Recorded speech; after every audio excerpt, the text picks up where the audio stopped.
Our decision to proceed is informed by the following. 1. The governor and the deputy governor do not have any intention to stop disobeying the Constitution of the Federal Republic of Nigeria 1999 as altered. This is the third time that impeachment proceedings will top affairs of the state, and we have noticed that the governor and the deputy governor have mastered the act of manipulating leaders and public opinion against the House rather than retrace their steps, assure the House and indeed Nigerians that infractions on the Constitution and laws of Rivers State will be altered in the best interest of the state. 2.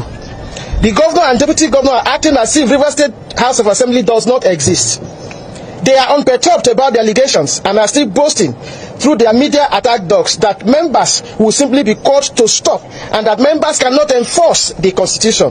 This is indeed a real problem for our democracy, as it looks like the Rivers State governor and the deputy governor are above the Constitution and will continue to do whatever they like, and the arm of government that is empowered to check their excesses will always be ordered not to work, keep quiet, and be humiliated. 3. While members were positively considering calls from stakeholders, the governor and the deputy governor were busy using paid media platforms to attack us in the media, misinforming the masses, as well as making plans to use state institutions like EFCC to intimidate us.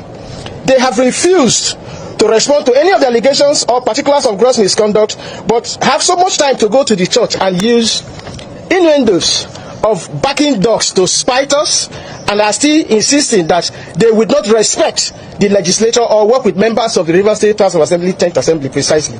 4. Many stakeholders who are calling on us are not willing to call on the governor and the deputy to do the right thing.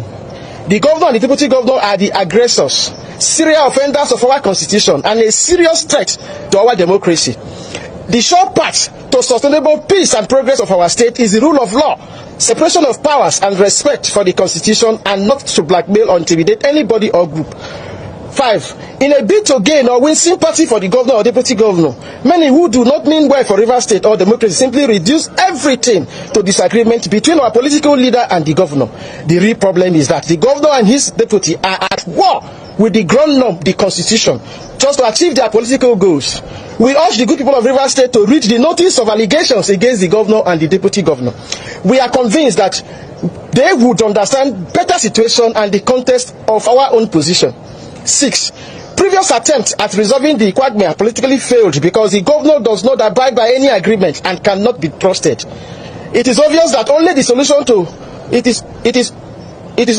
only solution now is to apply the solution prescribed by the 1999 Constitution as altered, which is impeachment of the incorrigible governor and the deputy governor. We therefore strongly appeal to all leaders at all levels and the good people of Rivers State to carefully consider the problem at hand and understand that the impeachment process is the best way to go at this point. We are using this medium to call on Mr. Speaker to allow the constitutional process to proceed unhindered. Finally, we thank our dear President, His Excellency Bola Ahmed Tinubu, GCFR, who has demonstrated so much love for Rivers State. He did his best for the resolution of this impasse, but the governor and the